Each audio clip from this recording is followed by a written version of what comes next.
अस्सलाम वालेकुम स्टूडेंट्स, कैसे हैं आप सब। उम्मीद करती हूँ खैरियत से होंगे। चलिए आइए शुरू करते हैं अपना आज का सबक, जिसमें हम आलूदगी की कुछ वजूहात जानेंगे। तो स्टूडेंट्स, जैसे कि हम पहले आलूदगी की दो बड़ी अक़साम के बारे में पढ़ चुके हैं, जो कि थी फ़ज़ाई आलूदगी और आबी आलूदगी। चलिए आइए अब इनकी कुछ वजूहात जानते हैं।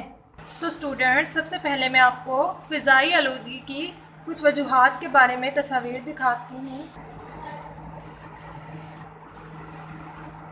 तो स्टूडेंट्स, जैसे कि आपने देखा, हमारी फ़ज़ाई आलूदगी की एक सबसे बड़ी वजह है कि जब अक्सर हमारे शहरों में कारखाने और फैक्ट्रियाँ धुआं छोड़ती हैं फ़िज़ा में, जिसमें हम सांस लेते हैं, और ये केमिकल मादों पर मुश्तमिल धुआं होता है, जिसकी वजह से हमारा सांस लेना दुश्वार हो जाता है और परिंदों की एक बड़ी तादाद इसकी वजह से हलाक हो जाती है।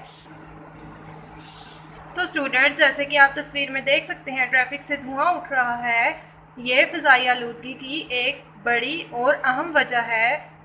ये ट्रैफिक का धुआं मिट्टी हमारी फ़िज़ा में शामिल हो जाता है और फ़ज़ाई आलूदगी का बायस बनता है।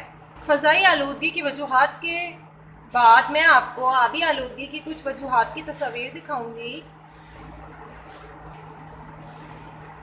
तो स्टूडेंट्स, जैसे कि आपने देखा कि अक्सर फैक्ट्रियाँ हमारे नदियों, नालों, समुद्रों और दरियाओं में केमिकल मिला पानी छोड़ देती हैं, और लोग अक्सर कूड़ा फेंक देते हैं, जिसमें प्लास्टिक की थैलियाँ वगैरह शामिल होती हैं।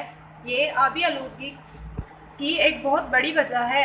इसकी वजह से आबी हयात की ज़िंदगी ख़तरे में होती है, और अक्सर हमारे बहरी जहाज़ों में से ख़ाम तेल का रिसाव होता है, जो कि पानी की सतह के ऊपर जम जाता है, और जिसकी वजह से हमारे आबी हयात के पैर आपस में जुड़ जाते हैं और उनकी ऑक्सीजन की फराहमी में रुकावट का बाइस बनता है।